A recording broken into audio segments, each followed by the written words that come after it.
My sister-in-law was born with hips 3 sizes bigger than everyone else, all because she had this insane jackpot luck, so I always paid extra attention to her. When I was 18, she picked up a jade pendant. It accidentally cut my hand, and when my blood dripped on it, that pendant became my personal storage space. So whenever I had nothing to do, I stole my brother's money and hid it inside. Before I even turned 20, I had nearly 300 grand saved up, so I was ready to stop pretending and lay it all out. But the second I got home, I saw my brother and his mistress forcing my sister-in-law out with nothing. My sister-in-law was furious and ready to fight my brother to the end. Just as she was about to speak, I rushed in and covered her mouth. "Anna, are you out of your mind? My brother barely has anything. Why is he even worth arguing with?" When she saw I was the one covering her mouth, tears instantly rolled down her face. Her eyes were full of rage, pain, and mostly the feeling that my whole family was bullying her. In my head, I was screaming that I was innocent. I wasn't siding with my brother. I just didn't care about his money at all. Sure, he owned a small company, but it only made 500 grand a year. That was nothing. "Anna, with your luck, you could make that back in one day. Don't worry. My brother is too blind to see your worth. From now on, I'll protect you." My dear brother had just been standing there with his hands on his hips, looking like a rooster that had barely won a fight. Now his eyes were wider than cowbells. "Are you insane? Lucy, are you insane? Do you even know what kind of nonsense you're saying?" The woman sitting beside him was staring at me in total shock. I ignored both of them, kept my hand over Anna's mouth, and pulled her a little farther behind me. Standing there at almost 6 feet tall, I completely shielded her behind me. Anna was still trembling. Her tears ran down the back of my hand, so hot they made my chest tighten. I let go of her mouth and held her cold arm instead. Then I leaned close to her ear and whispered so only the two of us could hear. "Anna, trust me. Don't fight him. He's not worth it. His little fortune isn't even good enough to shine your shoes." After saying that, I turned around and looked at my brother, Jack. "I'm not crazy. You are." I walked over to the coffee table and glanced at the divorce agreement sitting there. It clearly said Anna would leave with nothing, and all marital assets would go to Jack. I let out a cold laugh, picked it up, and tore it to pieces right in front of them. Jack blew up instantly and rushed over to grab it. I stepped back and he missed, nearly face-planting.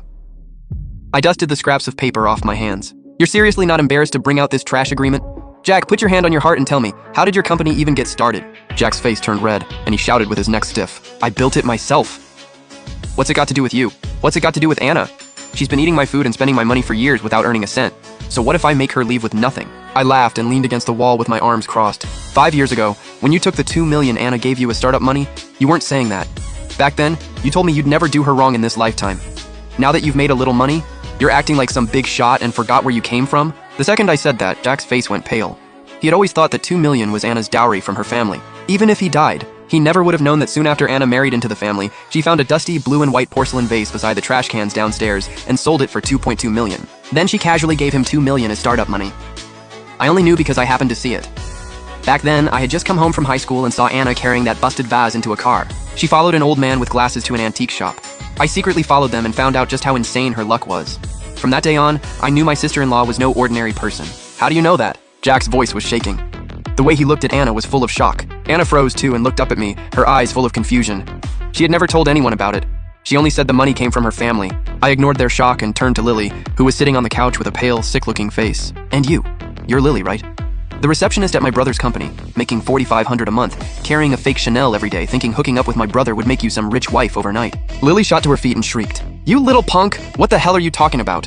Jack and I are truly in love." "Truly in love? If he loved you, would he bring you here to force his wife out with nothing? If he loved you, would he refuse to even buy you a $10,000 bag?" "Oh, right.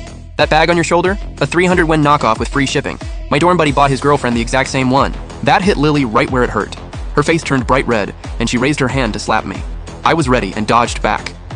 At the same time, with one thought, the designer bag sitting on the couch behind her instantly disappeared into my storage space. Lily missed the slap, and because of the momentum, she stumbled forward several steps and almost fell to the floor. After steadying herself, she turned back to grab her bag, but the couch was completely empty. Lily panicked instantly and bent down, frantically feeling around the couch. "Where's the bag I just put here?" Jack was confused too and helped her look.